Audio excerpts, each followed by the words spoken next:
గ్రీష్మ ఋతువు వచ్చిందనుకోండి, గ్రీష్మ ఋతువులో ఎవ్వరివి శరీరాలు పడిపోవు తొందరగా. గ్రీష్మంలో నిలదొక్కుంటారు, ఆరోగ్యంగా ఉంటారు, ఏం ప్రమాదాలు రావు. మళ్ళీ ఆయన లయకారకుడు అవుతాడు సూర్యుడే. చాలా మంది ప్రాణుల్ని పడగొడతాడు.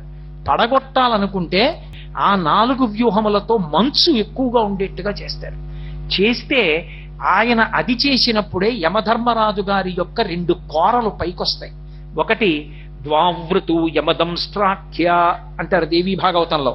శరత్కాలమునందు వసంత ఋతువు, ఈ 2 ఋతువులలో 2 కోరలు బయట పెడతాడు. 2 కోరలు బయటికి వస్తే విశేషమైనటువంటి జననష్టం అయిపోతుంది.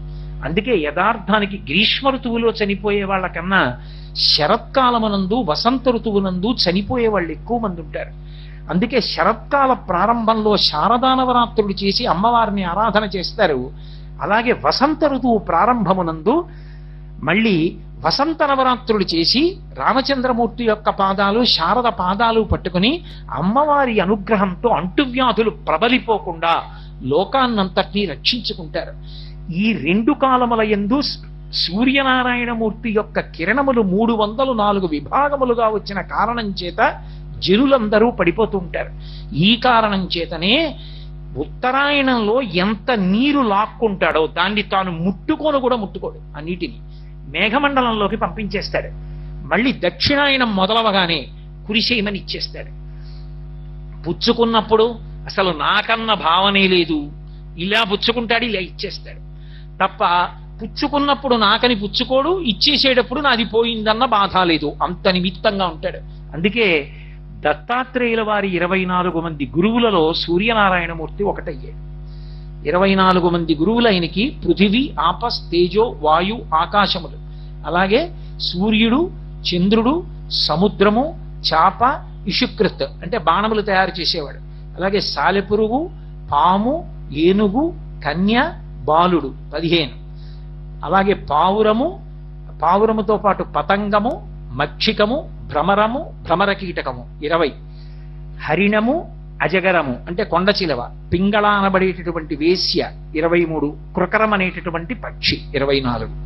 24 మంది గురువులు దత్తాత్రేయుల వారికి. 24 మంది గురువులలో ఒక గురువు సూర్య భగవానుడు. సూర్య భగవానుడిని గురువుగా ఎందుకు చేసుకున్నారంటే, సూర్యుడు ఉత్తరాయణంలో నీటిని లాగినప్పుడు నాకు అని చుక్క పుట్టుకోడు, మేఘమండలంలోకి పంపుతాడు.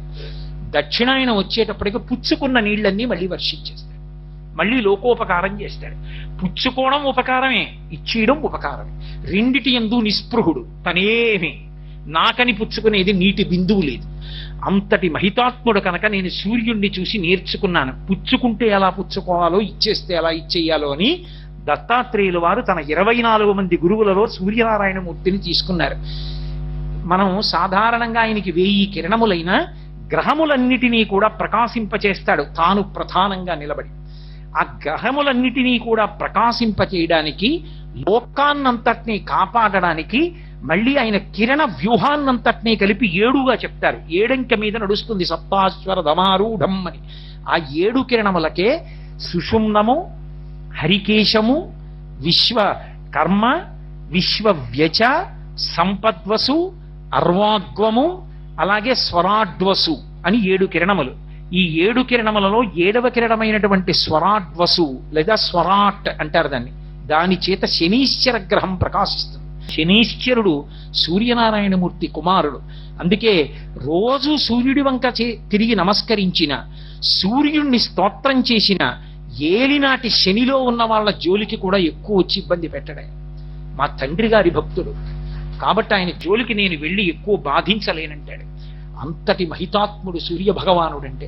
ఆయనకి చేసేటటువంటి నమస్కారం అంత వైభవోపేతం. సర్వం శ్రీ ఉమామహేశ్వర పరబ్రహ్మార్పణమస్తు. స్వస్తి.